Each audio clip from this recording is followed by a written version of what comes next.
আমরা বলেছি যে তত্ত্বাবধায়ক সরকারের যে রায় খায়রুল হক সাহেবরা দিয়ে গেছেন মেজরিটি, তারা দুইটা মেনলি যুক্তি দিয়েছেন। প্রথম যুক্তি হলো এটা অনির্বাচিত সরকার, এটা সংবিধানের মূল ভিত্তির সাথে যায় না, ডেমোক্রেসির সাথে যায় না।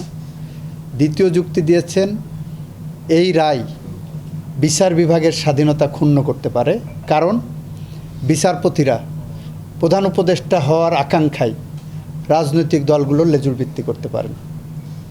দুইটাতেই আমরা বলেছি, প্রথমটাই বলেছি, প্রথম যুক্তি যে মিসকনসিপ্ট, প্রথম যুক্তি যে ফেলাসাস, প্রথম যুক্তি যে ভ্রান্ত, সেটা বলতে যে বলেছি তত্ত্বাবধায়ক সরকারের অধীনে নির্বাচন আর তথাকথিত নির্বাচিত সরকারের অধীনে নির্বাচনের যে প্যারিটি, যে তুলনা, যে চিত্র আমরা তুলে ধরে বলেছি বাংলাদেশের প্রেক্ষাপটে প্রমাণিত তত্ত্বাবধায়ক সরকারের আন্ডারে যে নির্বাচন, সেই নির্বাচনটা হলো বৈধ নির্বাচন।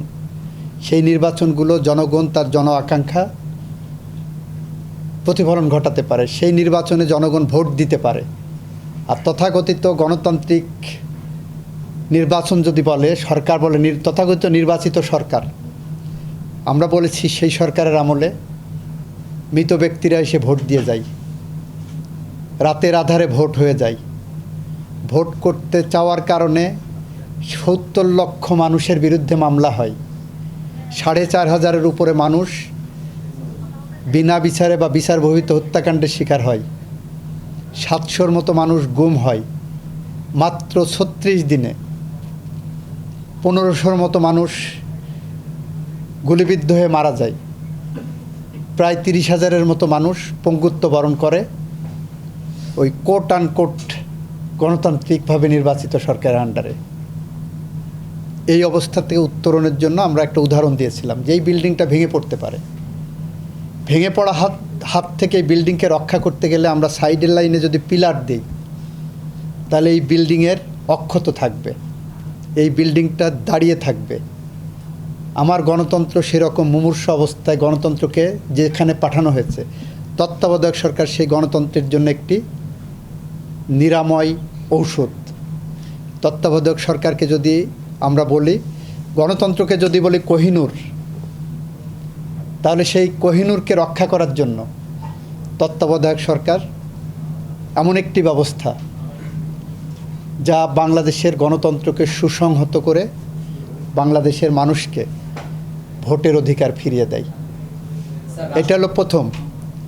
দ্বিতীয়টা বলেছি বিচার বিভাগের মাননীয় বিচারকরা হয়তো লোভের বশবর্তী হয়ে রাজনৈতিক দলগুলোর বা ক্ষমতাসীনদের আপনার লেজুর ভিত্তি করবেন।